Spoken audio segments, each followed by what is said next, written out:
We've tested the Luxury King, we've tested the Size King, and we've tested the Practical King.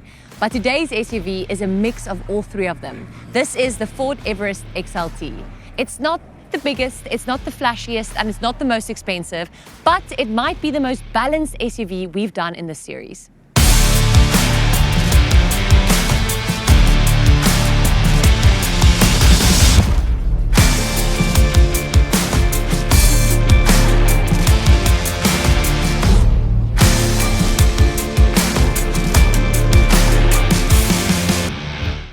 My name is Julie and welcome back to the Yes List Road Trip Edition, a series where we look at cars South Africans will actually use for long road trips.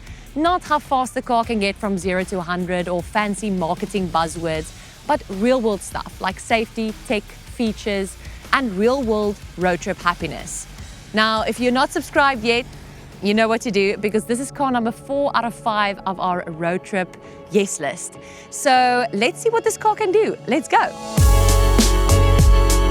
My first impression of the Ford Everest is, man, this thing has presence. It has a big stance, bold lights and strong lines, and it just looks ready for any adventure, whether you're going on a mountain pass or down the coastline. It's ready for any South African road trip. It's not futuristic like the Staria, it's not luxury focused like the Jeep, and it's not shuttle energy like the Combi. It's a strong, confident, clean design. So my first impression, this is a massive yes. The driver comfort in this car is amazing. It just feels right. You have massive visibility, high seating position, soft steering, supportive seats, and a quiet cabin. And then there's the star of the show, the 2-liter bi-turbo paired to a 10-speed automatic gearbox. The gearbox is ridiculously smooth, no hesitation, no gear hunting, just perfectly timed shifts that make long-distance driving feel effortless. The Everest seats 7 and the first 2 rows are genuinely comfortable. It has soft seats, great visibility, and it has rear air vents. It's not at all as luxurious as the Jeep was when I just think back at my experience as a passenger, especially in the front. But as a passenger, it was way better. And one thing that I do miss in this car is a window shade. When you have kids driving with you or it's a long road trip, the sun can get super harsh, so I would want a rear window shade. But other than that, it really is comfortable and there is a lot of space. Also, just do want to mention that you do get charging ports at the back. You do have a USB-C and a USB charging port, as well as a AC adapter that's 230 volt. The third row is perfect for kids or teens. Adults will have a little bit of a tight fit. I do have to mention I am 6 foot tall, so it is a tight fit for me. But for short trips, I think it would be fine. I also do have to mention that the Jeep didn't have a third row. It only had 2 rows, so this is a big win. And if you need the space, if you're going on a long trip and you have a bigger family, a third row is always a win. I also just want to mention you do get cup holders at the back and a 12-volt socket on the one side.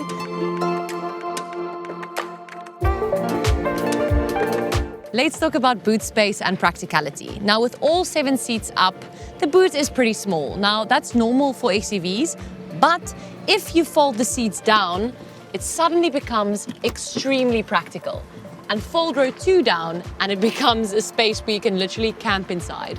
You get lots of storage spaces, charging points, cup holders, door bins. The layout is surprisingly usable. So for space and practicality, it's a big yes. Category 5, tech for the road. Now, Ford did a brilliant job with the tech in the Everest. You get a large vertical touchscreen, Apple CarPlay and Android Auto, a reverse camera, parking sensors, digital instrument cluster, navigation, voice control, USB and USB-C ports, and rear AC controls. Everything is intuitive, fast, and simple with zero overcomplication. So for the tech, it's a big yes. Safety and driver assist is next, and this is where the Everest starts to feel properly premium. You get lane keep assist, adaptive cruise control, blind spot monitoring, rear cross traffic assist, pre-collision assist, trailer sway control, hill descent control, multiple airbags, stability and traction control. So this car is definitely safe, and I will have so much confidence going on a road trip with it. And it's the first time I've heard of trailer sway control, which is such a cool feature, especially if the car is full of people and you don't have a lot of boot space and you have to take a trailer with. The Ford Everest is surprisingly fuel efficient for a big SUV. The diesel engine sips fuel at highway speeds, and it's not as efficient as a Staria, but way better than petrol SUVs. So fuel efficiency is a big yes. Category 8, Roadtrip Experience. The Everest's biggest strength is how calm it feels on long journeys. You get a quiet cabin, soft suspension, minimal vibration, stable handling, smooth steering, and good visibility. It's the kind of car that doesn't tire you out even when the road isn't perfect. So for Roadtrip Experience, it's a big yes.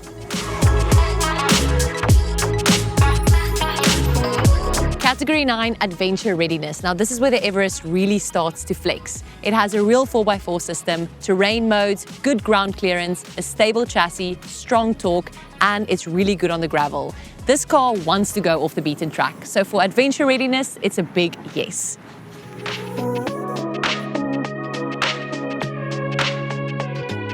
Category 10, Overall Value for Road Trips. Now the Everest hits almost every category very well.